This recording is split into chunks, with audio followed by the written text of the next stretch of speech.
Hello, welcome back to Jannah's recipes. ഇന്നത്തെ വീഡിയോയിൽ നമുക്ക് സാധാരണ പച്ചരി വെച്ചിട്ട് എളുപ്പത്തിൽ ഉണ്ടാക്കാൻ പറ്റുന്ന ഒരു ചോറിൻ്റെ റെസിപ്പി ആയിട്ടാണ് വന്നിട്ടുള്ളത്. നമുക്ക് പ്രത്യേകിച്ച് ഒരുപാട് കറികളൊന്നും ഇല്ലെങ്കിലും നല്ല ടേസ്റ്റി ആയിട്ട് കഴിക്കാൻ പറ്റുന്ന ഒരു ചോറാണിത്. നമുക്ക് കുട്ടികൾക്ക് ടിഫിൻ ബോക്സിലൊക്കെ കൊടുത്തേക്കാണെന്നുണ്ടെങ്കിൽ ഒരു അച്ചാറ് പപ്പടമൊക്കെ ഉണ്ടെന്നുണ്ടെങ്കിൽ നല്ല ടേസ്റ്റി ആയിട്ട് കഴിക്കാൻ പറ്റുന്ന ഒരു ചോറാണ്. അപ്പോൾ നമുക്കിത് എങ്ങനെയാണ് ഉണ്ടാക്കുന്നതെന്ന് നോക്കാം.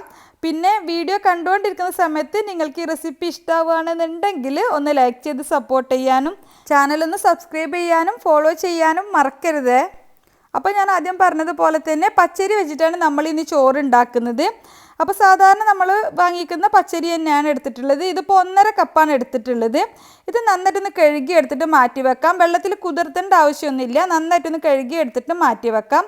ഇനി നമ്മൾ കുക്കറിലാണ് ചോറ് ഉണ്ടാക്കുന്നത്. അതിനായിട്ട് കുക്കർ ചൂടാവാൻ വേണ്ടി വെച്ചിട്ടുണ്ട്. അതിലേക്ക് 1.5 ടേബിൾ സ്പൂൺ നെയ്യാണ് ഇട്ട് കൊടുത്തിട്ടുള്ളത്. ഇനി ഈ നെയ്യൊന്ന് ചൂടായിട്ട് വന്നാൽ നമ്മളിതിലേക്ക് ചേർക്കുന്നത് പെരിഞ്ജീരകമാണ്, അതായത് വലിയ ജീരകം 1 ടീസ്പൂണാണ് ചേർത്തിട്ടുള്ളത്. അതൊന്ന് പൊട്ടി വരുമ്പോൾ പൊടിയായിട്ട് കട്ട് ചെയ്തിട്ടുള്ള 1 ടീസ്പൂൺ വെളുത്തുള്ളി കൂടി ചേർക്കുന്നുണ്ട്. ഇഞ്ചി ചേർക്കണില്ല, വെളുത്തുള്ളി മാത്രമാണ് ചേർക്കുന്നത്. പിന്നെ ഇതിലേക്ക് 2 പച്ചമുളക് ചെറുതായിട്ട് കട്ട് ചെയ്തിട്ട് അതുകൂടി ചേർക്കുന്നുണ്ട്. പിന്നെ ഒരു മീഡിയം സൈസിലുള്ള സവാളയുടെ പകുതി കട്ട് ചെയ്തിട്ട് അതുകൂടി ചേർത്തിട്ടുണ്ട്. പിന്നെ ഒരു 3 വറ്റൽമുളക് ചേർത്തിട്ടുണ്ട്. അതൊന്ന് കട്ട് ചെയ്തിട്ട് അതുകൂടി ഇട്ട് കൊടുക്കുന്നുണ്ട്. ഇനി ഇതെല്ലാം കൂടി നന്നായിട്ടൊന്ന് വഴറ്റിയെടുക്കാം. ഒരുപാട് വഴന്നിട്ട് കളർ മാറേണ്ട ആവശ്യമില്ല. സവാളയൊക്കെ ഒന്ന് വാടി ഒന്ന് സോഫ്റ്റ് ആയിട്ട് വന്നാൽ മതി. സവാളയൊക്കെ ഒന്ന് സോഫ്റ്റ് ആയിട്ട് വന്നാൽ നമ്മളിതിലേക്ക് പിന്നെ ചേർക്കുന്നത് ചിരിവേ തേങ്ങയാണ്. അപ്പോൾ നമ്മൾ ഈ 1.5 കപ്പ് അരി എടുക്കുമ്പോൾ 1 കപ്പ് തേങ്ങയാണ് ചേർക്കുന്നത്. പിന്നെ 2 തണ്ട് കറിവേപ്പില കൂടി ചേർക്കുന്നുണ്ട്. തേങ്ങ ചേർക്കുമ്പോഴാണ് ഈ ചോറിന് നല്ലൊരു ടേസ്റ്റ് ഉള്ളത്. അപ്പോൾ തേങ്ങ ഈ 1 കപ്പ് തന്നെ ചേർക്കാൻ വേണ്ടിയിട്ട് നോക്കുക. ഞാൻ ഈ കപ്പളവ് പറയുന്നത് 250 ml കപ്പളവാണ് പറയുന്നത്. അപ്പോൾ തേങ്ങ ചേർത്തിട്ട് നന്നായിട്ട് ഒന്നുകൂടി ഒന്ന് മിക്സാക്കി കൊടുത്തതിന് ശേഷം നമുക്ക് ചോറ് വേവിക്കാനുള്ള വെള്ളം ചേർത്ത് കൊടുക്കണം. അപ്പോൾ നമ്മളിവിടെ 1.5 കപ്പ് 250 ml കപ്പിന് 1.5 കപ്പ് അരിയാണ് എടുത്തിട്ടുള്ളത്. അതുകൊണ്ട് തന്നെ 3 കപ്പ് വെള്ളമാണ് ചേർത്ത് കൊടുത്തിട്ടുള്ളത്. 1 കപ്പ് അരിക്ക് 2 കപ്പ് വെള്ളം എന്നുള്ള കണക്കിലാണ് നമ്മൾ എടുത്തിട്ടുള്ളത്. ഈ പച്ചരി ആകുമ്പോൾ അത്രയും വെള്ളത്തിൻ്റെ ആവശ്യം ഉണ്ടാവും. സാധാരണ നമ്മൾ ബിരിയാണി റൈസൊക്കെ വെച്ചിട്ട് കുക്കറിൽ നെയ്ച്ചോറൊക്കെ ഉണ്ടാക്കുന്ന സമയത്ത് 1 കപ്പിന് 1.5 കപ്പ് വെള്ളമൊക്കെ എടുക്കാറുള്ളൂ, 2 കപ്പ് വെള്ളം എടുക്കാറില്ല. ഈ പച്ചരി ആകുമ്പോൾ കുറച്ച് കൂടുതൽ വെള്ളം വേണം. അതാണ് 1 കപ്പ് അരിക്ക് 2 കപ്പ് വെള്ളം എടുത്തത്. ഇനി ഇതിലേക്ക് 1 ടീസ്പൂൺ ഉപ്പ് കൂടി ചേർത്തിട്ടൊന്ന് മിക്സാക്കി കൊടുത്തതിന് ശേഷം നമ്മൾ കഴുകി ഊറ്റി വെച്ചിട്ടുള്ള അരി ചേർത്തിട്ടൊന്ന് മിക്സാക്കാം. എന്നിട്ട് കുക്കർ അടച്ച് വെച്ചിട്ട് മീഡിയം ഫ്ലെയിമിൽ ഒരൊറ്റ വിസിലടിച്ചാൽ മതി. കൂടുതൽ സമയം വേവിക്കേണ്ട ആവശ്യമില്ല.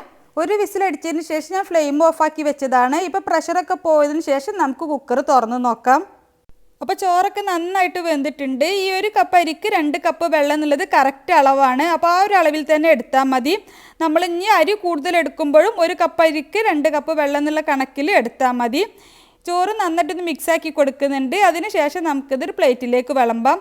അപ്പോൾ ചൂടോട് കൂടിയിട്ട് കഴിക്കാൻ, അത് നമുക്ക് കറിയൊന്നും ഇല്ലാതെ തന്നെ കഴിക്കാൻ നല്ല ടേസ്റ്റാണ്. പ്രത്യേകിച്ച് കറികളൊന്നും ഇതിൻ്റെ കൂടെ വേണമെന്നില്ല. നമുക്കൊരു പപ്പടം അച്ചാറൊക്കെ ഉണ്ടെന്നുണ്ടെങ്കിൽ അടിപൊളിയാണ് കഴിക്കാൻ. പിന്നെ ഇതിൻ്റെ കൂടെ സാധാരണയായിട്ട് ഉണ്ടാക്കുന്നത് പരിപ്പ് കറിയാണ്. സാധാരണ നമ്മൾ നെയ്ച്ചോറിൻ്റെ ഒക്കെ കൂടെ ഉണ്ടാക്കുന്ന ആ ഒരു പരിപ്പ് കറിയാണ്. അപ്പോൾ അതാണ് ഞാൻ ഉണ്ടാക്കിയിട്ടുള്ളത്. പിന്നെ രാവിലത്തെ ചായക്കടിയുടെ കൂടെ കഴിക്കാൻ വേണ്ടിയിട്ട് ഉണ്ടാക്കിയിട്ടുണ്ടായിരുന്ന ചെമ്മീൻ കുറുക്കിയതും കൂടി ഇതിൻ്റെ കൂടെ കഴിക്കുന്നുണ്ട്. പിന്നെ ഞാൻ ഇപ്പോൾ കാണിച്ചിട്ടുള്ള പരിപ്പ് കറിയുടെ റെസിപ്പി ഞാൻ മുന്നേ ചെയ്തിട്ടുണ്ട്. സാധാരണ നമ്മൾ നെയ്ച്ചോറിൻ്റെ ഒക്കെ കൂടെ കഴിക്കാൻ വേണ്ടിയിട്ട് ഉണ്ടാക്കുന്നതാണ്. അപ്പോൾ അതിൻ്റെ ലിങ്ക് ഞാൻ ഡിസ്ക്രിപ്ഷനിൽ കൊടുക്കാം. കാണാത്തവരുണ്ടെങ്കിൽ ഒന്ന് കണ്ടു നോക്കുക.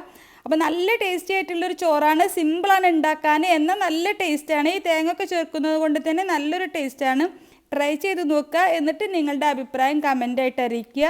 പിന്നെ നിങ്ങൾക്ക് ഈ റെസിപ്പി ഇഷ്ടമായെങ്കിൽ ഒന്ന് ലൈക്ക് ചെയ്ത് സപ്പോർട്ട് ചെയ്യാനും ചാനൽ ഇതുവരെ സബ്സ്ക്രൈബ് ചെയ്യാതെയാണ് വീഡിയോ കണ്ടുകൊണ്ടിരുന്നതെങ്കിൽ ചാനലൊന്ന് സബ്സ്ക്രൈബ് ചെയ്യാനും ഫോളോ ചെയ്യാനും മറക്കരുത്. അപ്പോൾ ഇൻഷാ അല്ലാഹ് മറ്റൊരു അടിപൊളി റെസിപ്പിയുമായിട്ട് നമുക്ക് വീണ്ടും കാണാം. Thank you for watching.